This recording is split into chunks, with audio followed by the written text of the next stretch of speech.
Bien, pues os adelanto un poco lo que vamos a hablar aquí.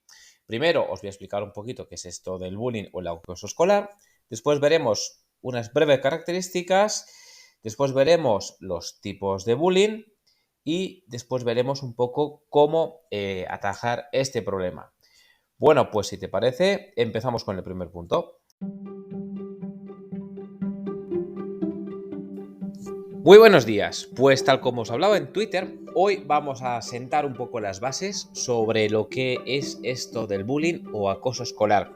¿Esto con qué finalidad? Pues simplemente para que todos y todas vayamos conociendo un poco más de qué va esto y así poder atajarlo cuanto antes. Si te interesa, ya sabes, quédate.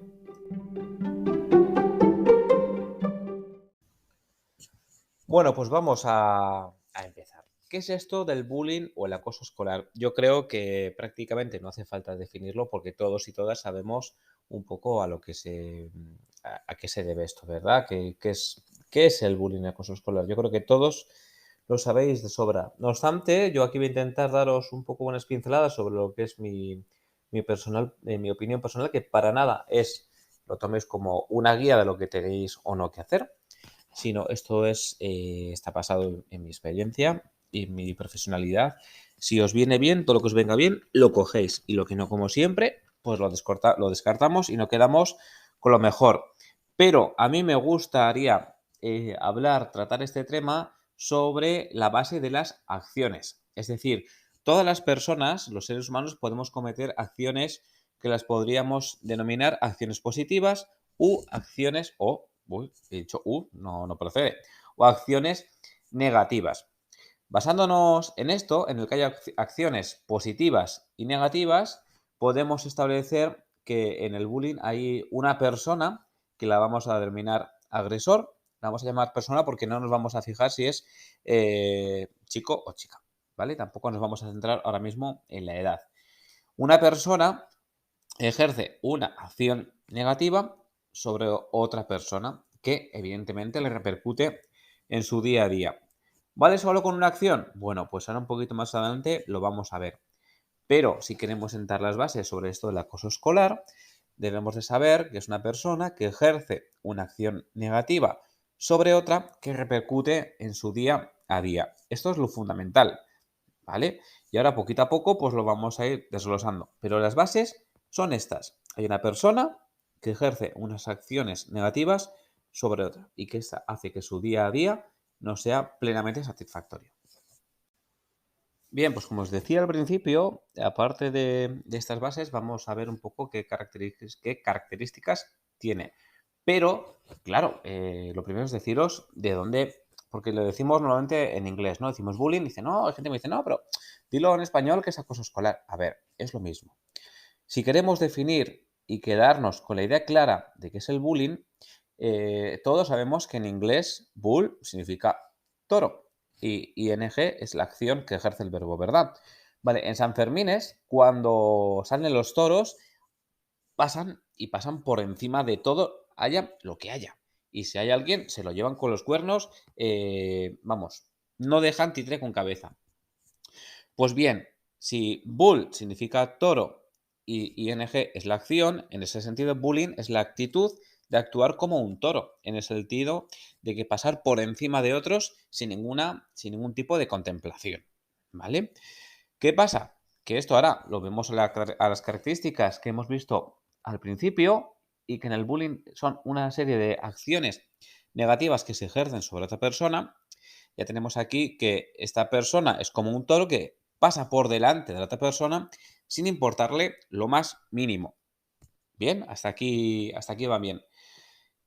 ¿Qué tenemos? Normalmente tenemos un triángulo, pero a mí me gusta ampliarlo un poquito más, ¿vale? El triángulo sería el fundamental que se suele enseñar siempre, que sería en un vértice tenemos lo que denominamos agresor, en otro vértice tendríamos lo que denominamos víctima, que es sobre quién ejerce esta actitud negativa, y tenemos un tercer vértice que cerraría el triángulo, que sería los espectadores, ¿vale? Pero a mí me gustaría cerrarlo un poco más y hacer, en vez de un triángulo, hacer un cuadrado y tener un entorno. Entonces tenemos un autor, unas víctimas, unos espectadores y un entorno en el que se está dando estas situaciones. Si hablamos sobre las características, bueno, pues aquí os voy a nombrar unas cuantas, ¿vale? Y lo leo para no dejarme nada en el tintero. Presencia de uno o más comportamientos internacionalmente conocidos como agresión y hostigamiento. Que la conducta se repita en el tiempo y que sea percibida por quien la sufre como algo habitual y frecuente. Y aquí estamos normalmente hablando del ámbito escolar. También una de las características es que haya una duración en el tiempo. Vamos con otra. La víctima lo suele vivir con gran intensidad y desesperación. Además, se siente impotente. Y por último, y que podré seguir, pero os voy a dejar las más importantes, las que yo creo más importantes. Estos ataques que generalmente no son provocados pueden incluir agresión física, verbal, psicológica, directa o indirectamente. Y cualquiera de sus combinaciones. Al final, ¿esto en qué se puede reflejar? En recibir golpes, patadas, escupitajos, empujones, amenazas, aislamiento hacia esta persona, robos, ponerle motos, abusos sexuales, racismo y un largo, etcétera. Estas son una de las varias de las características de las que podríamos englobar lo que es el bullying. Entonces, si vamos recapitulando, ya hemos visto lo que es el bullying, ya hemos visto un poco las características y ahora, si me seguís escuchando, vamos a ir un poco desengranando esto todavía un poquito más. Bueno, pues vamos un poquito más y vamos a ver lo que suelen ser los diferentes tipos de acoso escolar o bullying, ¿vale? Deciros que hay muchos tipos, pero aquí vamos a poner un poco unas generalidades, ¿vale? Y estas serían el bullying o acoso escolar físico y que hace referencia pues a cuánto se hace daño o se quiere infligir daño a otra persona, se les llega a golpear, se les empuja y en definitiva les hacen daño, ¿vale? Puede ser desde leve, moderado, pero esto puede acabar en unas lesiones graves. Tenemos otro tipo de bullying que es el verbal, que es, sobre todo, se basan en la humillación hacia esa persona, pues en forma de insultos, de vejaciones, de hacerle ver de forma hablada que es menos que los demás, que no vale para nada, que mira cómo vistes, mira qué gafas llevas, mira qué aparato tal, mira. Al final son formas verbales que hacen que la otra persona poquito a poco vaya siendo más chiquitita. Tenemos el bullying de tipo social, que entonces aquí el agresor o los agresores y el agresor con estos espectadores que hemos hablado al principio consigan aislar a la víctima del entorno social del que estamos hablando. Si hablamos del bullying sexual, pues estamos hablando, bueno, pues está claro, ¿no? Este tipo de abusos se llevan a cabo sin que la víctima dé su consentimiento ni esté de acuerdo, ¿vale? Esto también incluye agresiones físicas, verbales, incluso violaciones, ¿vale? Esto es muy grave. Y ya para finalizar, hablaríamos del bullying o acoso escolar del tipo psicológico, ¿vale? Y este sobre todo se ve porque acaba mermando la autoestima de la otra persona. Bueno, pues 5 tipos, pero a lo que vamos principalmente es que hay, os recuerdo, según mi punto de vista, un cuadrado, ¿vale? Tenemos un autor o autores que ejercen acciones negativas sobre una víctima o víctimas, en las cuales hay unos espectadores y tenemos un entorno. Vamos a ver ahora cómo pudiéramos ponerle o empezar a ponerle solución a esta lacra que están viviendo muchos niños y niñas y que es muy desagradable y esto hay que ir finiquitándolo, ¿eh? Bien, como os decía, bueno, pues la forma de erradicar esto que está sucediendo en nuestra sociedad pasa por, primero, conocer qué es el bullying o el acoso escolar, por eso lo hemos dicho al principio, saber qué tipos hay y, lo primero, cuando un problema queremos atajar, lo que tenemos que saber qué problema es, ¿vale? Y cuándo se está dando. ¿Cómo vamos a ver que hay un problema? Principalmente porque hay ciertos cambios de actitud en los niños y las niñas. Suele ser menos habitual que nos comuniquen que están pasando por alguna de estas situaciones en el colegio, aunque también se puede dar si tenemos mucha confianza con nuestros hijos, que nos digan que fulanito, menganito, menganita, pues me hace de menos, me insulta, me da empujones, no quiere jugar conmigo, hace que los demás no quieran jugar. Pero vamos a ver que esta personita, pues tiene menos ganas de ir al colegio, tiene comportamientos diferentes a los que suele ser su habitualidad en casa. Es decir, no porque un niño esté más parado, quiere decir que esté sufriendo estas consecuencias. Pero si normalmente es un niño muy activo y de repente cambia su actitud en casa, podemos sospechar que algo puede pasar. No es solo una causa, sino que son un cúmulo de causas que vamos viendo que nuestro hijo o nuestra hija tiene un comportamiento diferente al que suele ser para él o para ella su forma habitual. Y ya os digo que esto depende pues, de cada niño y de cada familia.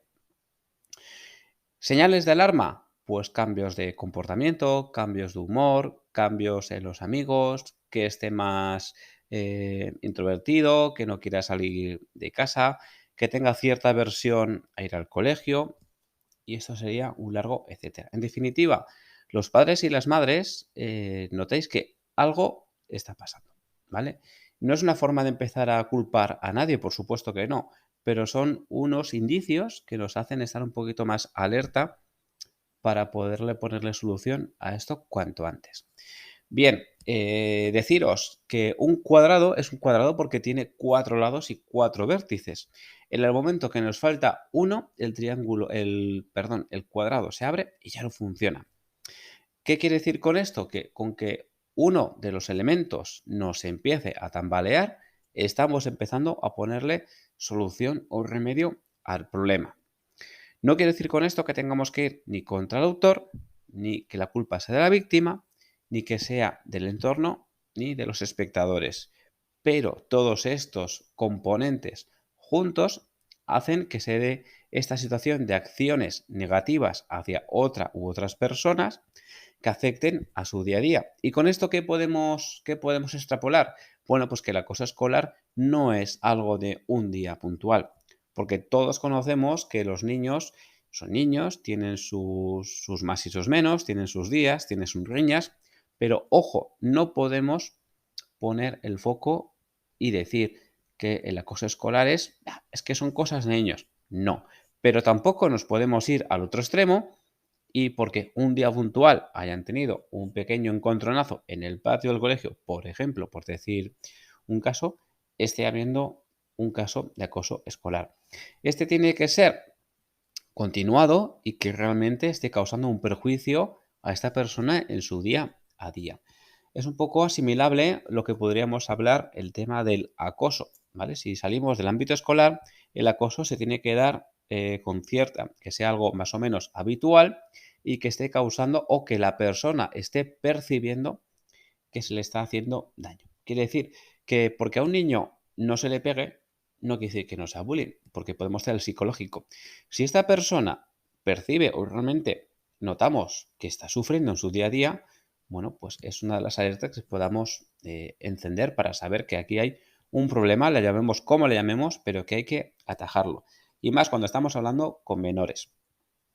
¿Para eso qué tenemos que saber? Bueno, pues que normalmente los autores se valen de estar por encima de estas personas, de que ya no digo son de altura, sino que se creen que están con más derechos para hacer mal a otra persona, para ejercer este tipo de acciones negativas. La víctima es la persona que lo sufre. Los espectadores, aunque en principio parece que no hacen nada, ahí están y ayudan o, si me preferís mejor, colaboran a que la víctima se sienta menos. ¿Por qué? Porque da la sensación de que están todos contra él, aunque en principio estos espectadores no participen de forma activa, pero sí tienen un papel muy importante y pasivo en la problemática. Y el último vértice que os decía que desde mi punto de vista era fundamental era el papel del entorno. Y aquí podemos hablar lo que pasa fuera del colegio, lo que pasa en cada familia, que también son unos factores tanto como para que el autor se comporte de esa manera como para que la víctima tenga ese más predisposición a que tenga, por ejemplo, menos resiliencia y el entorno escolar, ¿vale? Hablamos de profesorado, dirección y demás.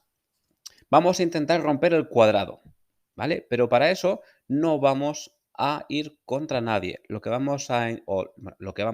desde mi punto de vista deberíamos hacer es identificar a las partes, porque lo mismo el agresor también está sufriendo porque está manifestando de alguna manera su problemática sobre otra persona, que por supuesto está mal, porque hace que otra persona esté sufriendo. ¿Qué tenemos que intentar? Que no vayan esas acciones negativas, que esas acciones se conviertan en acciones positivas para con otra persona.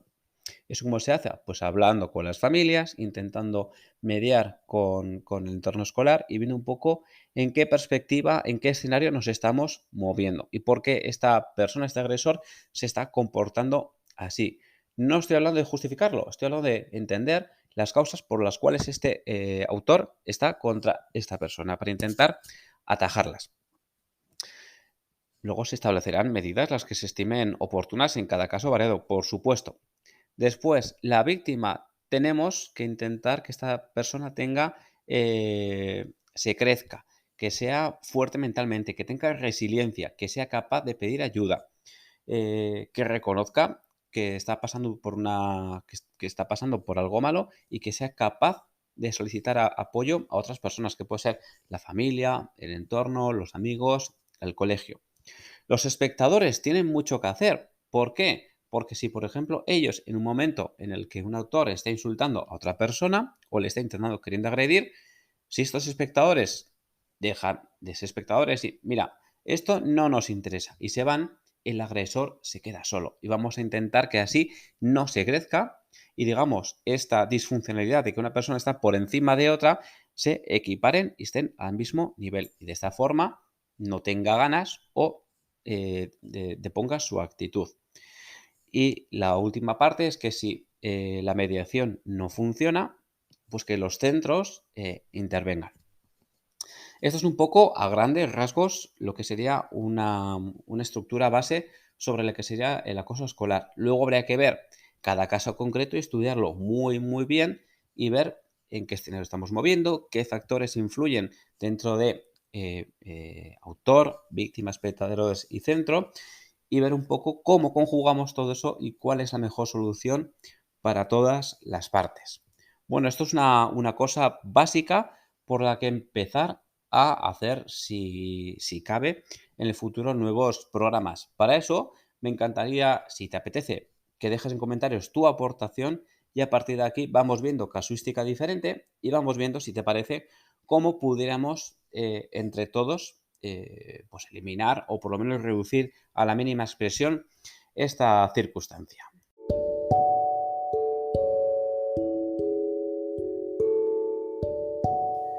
Y para concluir, pues como siempre agradeceros que estéis aquí escuchando. Espero que haya sido de vuestro agrado. Yo la verdad que me lo paso genial haciendo estos podcasts porque a la vez me hacen estar actualizado, me hacen estar con los pies en la tierra, no olvidarme nunca de que estamos para ayudar a los demás, tanto como policía como personas, que esta sociedad la construimos entre todos y que realmente creo que somos capaces de hacer las cosas bien y superarnos cada día un poquito más y ser mejores personas. Como siempre, un abrazo muy grande a todos y todas.